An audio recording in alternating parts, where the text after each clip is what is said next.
குட்டீஸ், நல்லா இருக்கீங்களா எல்லாருமே? இன்று நம்ம பார்க்க போறது லேர்னர்ஸ் ஏரியாவில் வீட்டு விலங்குகளை பற்றி பார்க்க போகிறோம். அதன் பெயர்களை பற்றி பார்க்கலாமா? வீட்டு விலங்குகளின் பெயர்கள் அதை பற்றி பார்க்கலாமா குட்டீஸ்? வாங்க பார்க்கலாம். ஒவ்வொன்றாக பார்க்க போகிறோம். புதுசா இந்த சேனலுக்கு வந்தவர்கள் நீங்க சப்ஸ்கிரைப் பண்ணுங்க, லேர்னர்ஸ் ஏரியா. ஒவ்வொன்றாக பார்க்கலாமா? முதலில் கோழி. இந்த புகைப்படத்தில் இருக்கிறது தான் கோழி. இதை ஆங்கிலத்தில் ஹென்னு சொல்லுவாங்க. ஹென். தமிழில் கோழி. தமிழில் இந்த புகைப்படத்தில் இருக்கிறது சேவல். சேவல்.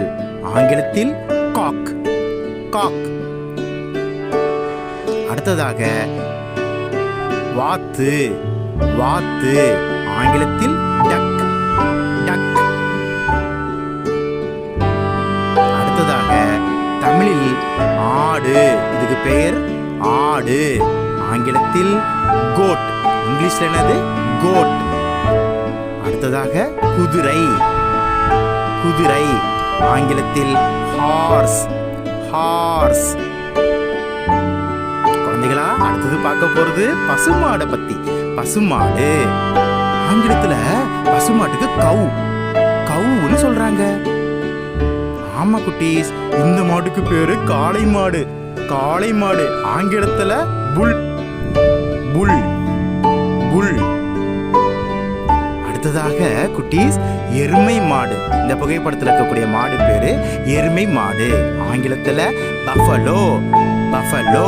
அடுத்தது பூனை. இந்த புகைப்படத்துல உங்களுக்கே தெரியும், அப்படிதானே குட்டீஸ்? பூனை. ஆங்கிலத்துல கேட். கேட். மியாவ் அப்படின்னு சத்தம் போடுமா இல்லையா?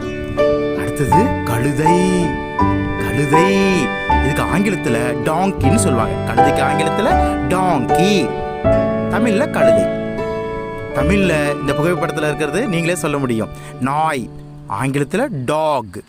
நாய்க்கு ஆங்கிலத்துல டாக். அடுத்ததாக பன்றி. பன்றி. ஆங்கிலத்தில் பிக். பிக். அடுத்தது என்னன்னு பார்க்கலாமா குட்டி? அடடடடா, காது நீளமா இருக்கே. இதற்கு பெயர் முயல். ஆங்கிலத்துல ராபிட். முயலுக்கு ஆங்கிலத்துல ராபிட். அடுத்ததாக வான்கோழி. வான்கோழி. ஆங்கிலத்துல டர்க்கி. டர்க்கி. அடுத்தது என்ன பார்க்க போகலான்னு பார்க்கலாமா? பார்ப்போம்னு. அடுத்தது நீங்க செய்ய வேண்டியதுதான் சப்ஸ்கிரைப் பண்ணணும், லேர்னர்ஸ் ஏரியா. நிறைய வீடியோ இந்த மாதிரி குழந்தைகளுக்கு சம்பந்தமா நான் போடுறேன். ஓகேங்களா? நன்றி, வணக்கம்.